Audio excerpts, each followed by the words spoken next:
প্রবাসী কল্যাণ মন্ত্রণালয়ের কর্মকর্তারা জানিয়েছেন, মধ্যপ্রাচ্যের নির্ভর শ্রমবাজারের সংকট মেটাতে নতুন শ্রমবাজার হচ্ছে সার্বিয়া।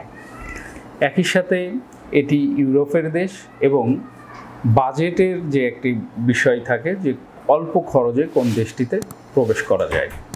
এক্ষেত্রে বাংলাদেশিদের জন্য যে সুযোগটি এসছে, অর্থাৎ সার্বিয়া, সরকারিভাবেও প্রচুর পরিমাণে মানুষ যেতে পারবে এবং বেসরকারিভাবেও আপনারা প্রবেশ করতে পারবেন সার্বিয়ায়। কিন্তু যারা সরকারিভাবে আবেদন প্রক্রিয়া সম্পন্ন করবে সেখানে একটা লিমিটেশন আছে, অর্থাৎ হয়তো 500 মানুষ যেতে পারবে বা 200 যেতে পারবে, এরকম একটা তাদের কিন্তু টার্গেট থাকে।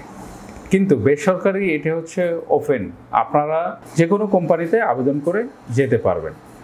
মূলত সার্বিয়ার বহু কোম্পানি বাংলাদেশি কর্মীদের নেওয়ার জন্য ইতিমধ্যে আগ্রহ প্রকাশ করেছে। আপনারা যদি সার্বিয়ায় যেতে চান তাহলে ভিসা প্রফেসর আপনাদেরকে সহযোগিতা করতে পারে।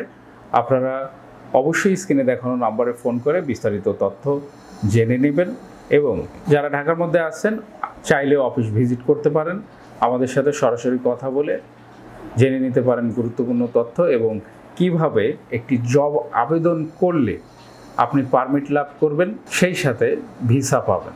ভিসা নিয়ে বৈধভাবে বাংলাদেশি একজন গর্বিত কর্মী হিসাবে আপনি সার্বিয়ায় প্রবেশ করবেন।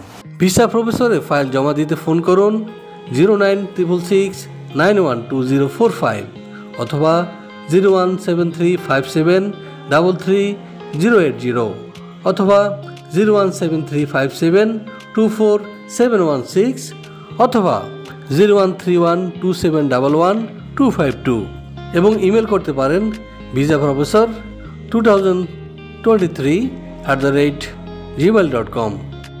আমাদের সম্পর্কে আরও বিস্তারিত জানতে ভিজিট করুন www.visaprofessor.org এবং বিভিন্ন দেশের জব ভিসার আপডেট তথ্য জানতে ভিজিট করুন আমাদের অনলাইন পত্রিকা www.visanews24.com।